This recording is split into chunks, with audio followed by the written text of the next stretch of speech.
నమస్తే. ఈరోజు మన స్టూడియోలో ప్రముఖ తంత్ర జ్యోతిష్యులు, జ్యోతిషరత్న, జ్యోతిష సామ్రాట్ చింతా రుక్మాన్ గదరావు గారు మనతో ఉన్నారు. గురువుగారితో మాట్లాడేద్దాం. నమస్కారం గురుగారు. మాతృదేవోభవ, పితృదేవోభవ, ఆచార్య దేవోభవ. గురుగారు, బంగారానికి క్రేజ్ ఎప్పుడు తగ్గదు.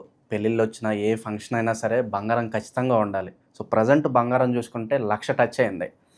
ప్రస్తుతం పంచాంగ శ్రవణం ప్రకారం ఈ సంవత్సరం రాబోయే రోజుల్లో బంగారం ధర ఎంతవరకు వెళ్ళొచ్చు అంటారు?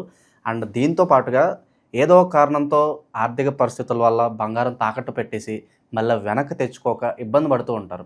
అలాంటి వారికి తాకట్టులో ఉన్న బంగారం వెనక్కి తెచ్చుకునే సింపుల్ రెమెడీ ఏదైనా ఉంటే మాకు తెలియజేయండి. బంగారము ఇది దేవతా లోహము.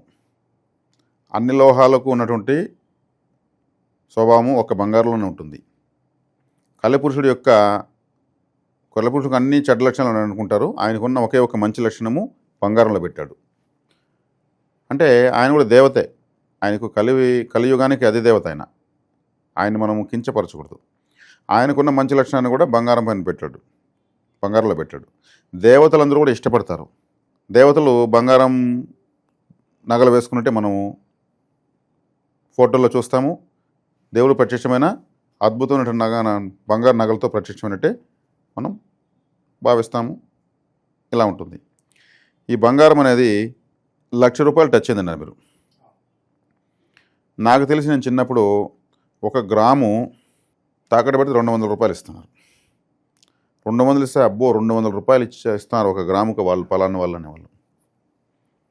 నాకు 2006 జూన్ 7 మ్యారేజ్ అయింది. 8 గ్రాముల బంగారు అంటే సవరం అంటారు రాయలసీమ ప్రాంతంలో. సవరం బంగారం ₹6,000. మనం కొనేట్టుగా లేదు. ఎక్కడికి పోయేది 6,000 సవరం అంటే అనే పరిస్థితి ఆ రోజు ఉన్నది. ఎందుకంటే మాకు మ్యారేజ్ విషయం గుర్తు కాబట్టి పెళ్ళికి ఎంత ఉన్నది బంగారం అంటే ఎవరి పెళ్ళికి ఎంత ఉన్నది వాళ్ళ పెళ్ళికి వాళ్ళు గుర్తుపెట్టుకోగలరు. మరి ఈరోజు అదే గ్రాము 8 గ్రాములు 6,000 ఉన్న బంగారు 1 గ్రాము 10,000 అయిపోయింది. అంటే తగ్గితే 100, పెరిగితే 1000. పెంపు అనేది ఎక్కువ ఉంది, తగ్గుదల తక్కువ ఉంది. ఇది గ్లోబల్ కరెన్సీ. మనము మన కరెన్సీని ఎత్తుకొని వేరే దేశం పోతే అక్కడే మనము వెస్టర్న్ మనీ ట్రాన్స్ఫర్ కౌంటర్లో వెళ్ళి ఆ దేశ కరెన్సీ మార్చుకోవాలి. అదే గోల్డ్ అయితే ప్రపంచం అంతా చలామణి అవుతుంది. ఏ దేశం దగ్గర ఎంత బంగారం ఉంటే ఆ దేశం యొక్క సంపదను లెక్కేస్తారు. గోల్డ్ బాండ్స్, గోల్డ్ మైన్స్, ఈ బంగారం పైన వచ్చిన సినిమాలు కూడా బంగారం లాగానే వెలిగిపోయినాయి. లక్ష్మీదేవి దగ్గర బంగారం ఎక్కువ ఉంటుందని, లక్ష్మీ స్వరూపం బంగారని మనందరికీ తెలుసు. కాబట్టి ఇంక దీని గురించి ఎంత చెప్తే అంత తక్కువే. పూర్తిగా మనం చెప్పే పరిస్థితిలో కూడా ఎవరికి లేరు. మనకు అర్థమయ్యే వరకు మనం మాట్లాడుకోవచ్చు. మరి బంగారం ధర ఎంతవరకు వెళ్తుంది అంటే, నేను ఈ మధ్యనే మదర్స్ డే వచ్చింది. మదర్స్ డే వచ్చినప్పుడు నేను మా భార్యకు పిలిచి చెప్పాను, ఏదైనా గుర్తుగా గోల్డ్ కొనుక్కో అన్నాను. సరే, ఆమె కూడా కాదనలేదు. తను చెప్పాడు, ఇష్టపడ్డాడు. మదర్స్ డే రోజు గుర్తుగా తీసుకుంటున్నాడు. వెళ్ళాం. ఒక చిన్న కమ్మలు తీసుకున్నాం అంతే, సింపుల్గా. మీరు అన్నట్లు 3 గ్రాములు 30,000.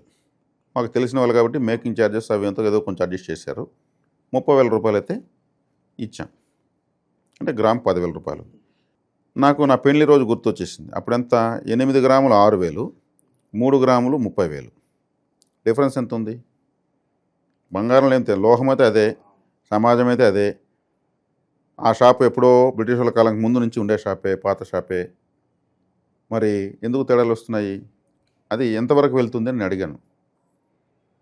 మీరు ఎంత కొని పెట్టుకోగలిగితే అంత మంచిది. ఇప్పుడు ఎక్కువ అనుకుంటున్నారు. ఇది ఎక్కువ కాదు, తక్కువే. ₹30,000 గోల్డ్ 1 గ్రాము వెళ్ళిన ఆశ్చర్యం లేదు. ముందుగా చెప్తున్నాము. అంటే తులము ₹3,00,000. ₹3,00,000 వెళ్ళిన ఆశ్చర్యం లేదు. ఎందుకు అలా అంటే గ్లోబల్ సిచ్యువేషన్స్ అలా ఉన్నాయి. యుద్ధాలు పెరిగే కొద్దీ బంగారము, పెట్రోలు, అంతర్జాతీయంగా ఉన్నటువంటి పెట్రోల్ కూడా అంతర్జాతీయ కరెన్సీనే. పెట్రోల్ కోసం యుద్ధాలు జరుగుతాయి, గోల్డ్ మైన్స్ కోసం యుద్ధాలు జరుగుతాయి. ఇవన్నీ పెరిగిపోతాయి. మా అనాలిసిస్ వాళ్ళ అనాలిసిస్ నాకు చెప్పారు. ఓహో, వీళ్ళు చాలా సీరియస్గానే చెప్పారు. వాళ్ళు మేము చెప్తా ఉంటాము, వినరు. మళ్ళీ వస్తారు, పెరిగింది అంటూనే ఉంటారు. మేమే తక్కువ కమ్మాము, మేమే ఎక్కువ అమ్ముతున్నాము. క్షణానికి రేటు మారిపోతుంది బంగారు. తగ్గింది ఎప్పుడూ ఉండదు. ఇది పెరిగేదే కానీ తగ్గదు. బంగారాన్ని ఎక్కువగా వినియోగించే దేశాల్లో ప్రపంచంలో భారతదేశమే అగ్రస్థానంలో ఉంది. ఇక్కడే బంగారంతో నిధి నిక్షేపాలు, ఇక్కడే ఎన్నో లక్షల ఆలయాలకు, తమిళనాడులో 1,00,000 ఆలయాలు ఉన్నాయి. మరి ఎంత బంగారం ఉండాలి? కేరళలో గోల్డ్ కంపెనీస్ అంతా కేరళలో ఉన్నాయి. దేశవ్యాప్తంగా అన్ని చోట్ల వాడతారు. మరి కొంటున్న వాళ్ళు అమ్మేస్తారా? అమ్మరు, ఇంకా కావాలంటారు. కాబట్టి ఇది రేటు పెరిగేదానికి అవకాశం ఎక్కువ. కాబట్టి ఈరోజు 10,000 అంటే ఈరోజు తక్కువే లెక్క. మనము వృధాగా ఎంతో డబ్బు ఖర్చు పెడుతుంటాం. అంటే ఆ డబ్బుని ఖర్చు కాదు, చించేస్తున్నామని అర్థం.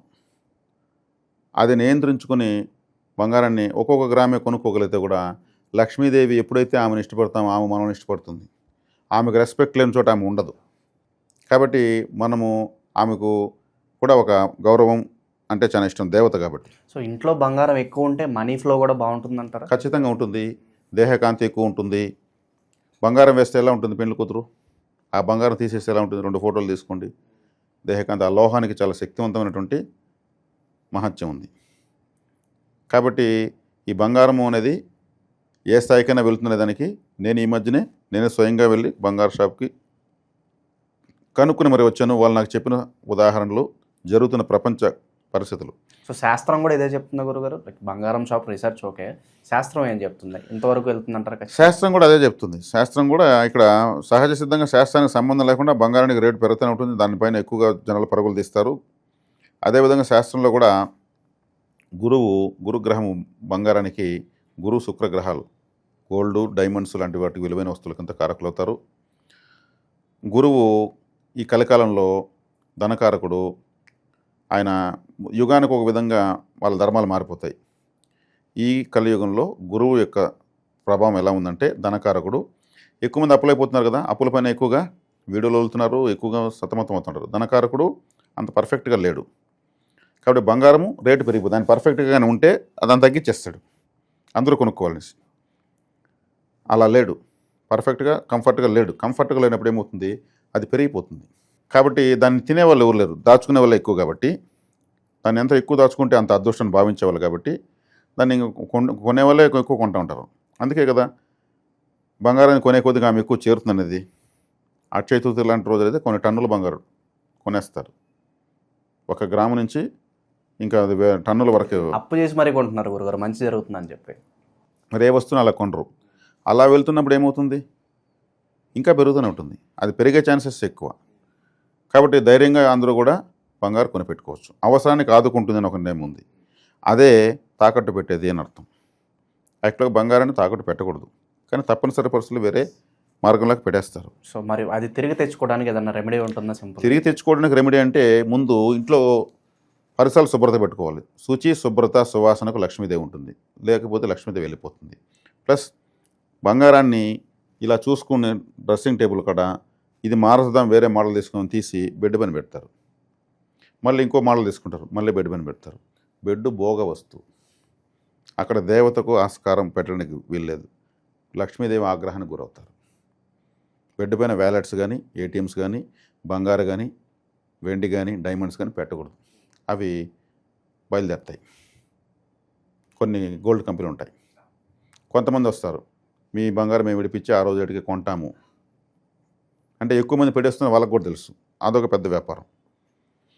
ఈ విధమైన జాగ్రత్తలు తీసుకోవాలి. అలా తీసుకున్నప్పుడు ఏమవుతుంది? మాకు అంత బంగారు మొత్తం మేము తాకట్టు పెట్టేసాము అంటే ఇలా పెట్టి మనం కూర్చునే కుర్చీలపైన, మనం పడుకుని నిద్రించేటువంటి బెడ్లపైన బంగారం పెట్టకూడదు. బెడ్రూమ్లో డ్రెస్సింగ్ టేబుల్ ఉంటుంది, అక్కడ చేంజ్ చేసుకుంటే ఒక బాక్స్ పెట్టి ముందర పెట్టుకోవచ్చు. తెలియక చేసే పొరపాట్లు ఇవి. తర్వాత విడిపించుకోవాలన్నప్పుడు శుచి, శుభ్రత, సువాసన అని చెప్పాను. మన పరిసరాలు ఎంత శుభ్రంగా ఉంటే లక్ష్మీ ప్రవేశం అలాగే ఉంటుంది. సువాసన కాబట్టి ఎప్పుడు మంచి ధూపము, దీపము, నైవేద్యం. ధూపం అంటే మంచి సువాసన అర్థం. ఎవరింట్లో ఎక్కువ సువాసన, ఎక్కువ శుభ్రత ఉంటుందో ఆ ఇంట్లో డబ్బులు, బంగారు ఆటోమేటిక్గా వస్తుంది. అదేవిధంగా కుబేరస్థానం బాగుండాలి. కుబేరస్థానం అంటే సింహద్వారం కుబేరస్థానంలో ఉండాలి. కుబేరస్థానం అంటే ఏమి? ఈశాన్య స్థానం పిశాచ స్థానం. కుబేరస్థానం అంటే ఇంకా జరుగుతుంది, గడప మిడిల్లోకి వస్తుంది. పాతకాలం ఇంట్లో ఇలా అడ్డంగా ఉంటే మిడిల్లో ఉంటాయి, 2 కిటికీలు ఉంటాయి. ఇప్పుడు ఇదే గడప ఈ మూల పెడితే ఎలా ఉంటుంది చూసుకోండి, ఊహించుకోండి. అది పిశాచ స్థానము, ఇది కుబేర స్థానము. కుబేర స్థానంలో ఎంతమంది గడపలు ఉన్నాయి? కాబట్టి డబ్బులు బంగారం ఏమవుతుంది, వెళ్ళిపోతుంది. కాబట్టి ఇవి సవరించుకోవాలి. తిరుక్కుని బంగారు రావాలన్నప్పుడు ఏం చేయాలి, ఇప్పుడు ఇవన్నీ సవరించుకోవాలి. నేను చెప్పినట్టు బెడ్ల పైన పెట్టడము.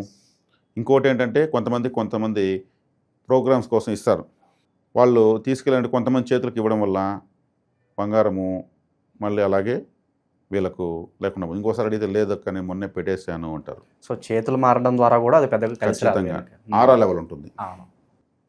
వాళ్ళకి లేకనే వచ్చారు వీళ్ళ దగ్గర. అంటే ఇంకొకరిని మనం ఇక్కడ కించపరచడం లేదు, ఎవరి స్థితి వాళ్ళది. చేతులు మారడం వల్ల కూడా లక్ష్మీదేవి ఆగ్రహానికి గురి కావాల్సి వస్తుంది. కొంతమంది ఉంటే కూడా ఎవరు దయచేసి నన్ను బంగారం అడగద్దు, ఏమనుకోవద్దు ఇలా అంటున్నానని వాళ్ళ నగలు వాళ్ళ దగ్గర పెట్టుకుంటారు. అంటే వాళ్ళ ఇది. కాబట్టి బంగారాన్ని మళ్ళీ వెనక్కి తెప్పించుకోనుకుంటే కూడా ఈ శుచి శుభ్రతలతో పాటు దేవతారాధన, వాళ్ళ కుల దేవతారాధన చాలా ఇమిడి ఉంటాయి. దైవబలం లేనిదే దైవలోహం మన దగ్గర రాదు, లేదంటే వెళ్ళిపోతుంది. లక్ష్మీదేవి కూడా కోపం అంటే నన్ను తాకట్టు పెడతావా, ఇంకొకటికి అమ్మేస్తావా, బానిసం చేస్తావా అని ఇట్లా కూడా చెప్తారు. కానీ వింటున్న వాళ్ళు మా పరిస్థితులు నువ్వేమైనా డబ్బు ఇస్తావని నాకు కామెంట్ పెట్టేసాము. కానీ అది మనం అర్థం చేసుకోవాలి. కానీ ఇప్పటి నుంచి సైకలాజికల్గా మారి దాన్ని అధిగమించే స్థాయి తెచ్చుకోవాలని నేను చెప్పడం తప్పితే ఇంకోటి ఏం కాదు. ఇప్పుడు ఎవరు డబ్బులు ఎవరు ఏం చేస్తారు, గోల్డ్ పెట్టుకోవాల్సి వస్తుంది. అందుకు గృహానికి కుబేర స్థానము ఇంపార్టెంట్. కుబేర స్థానంలో గడప పెట్టుకుంటే సంపద వస్తూ ఉంటుంది. అది చూసుకొని పెట్టుకోవాలి. సో రాబోయే రోజుల్లో బంగారం ధర ఎంతవరకు వెళ్ళబోతుంది, అలాగే తాకట్టులో పెట్టిన బంగారం తిరిగి తెచ్చుకోవడానికి మీ మాటల్లో అద్భుతమైన రెమెడీ మాకు తెలియజేశారు గురుగారు. ధన్యవాదాలు. ధన్యవాదాలు.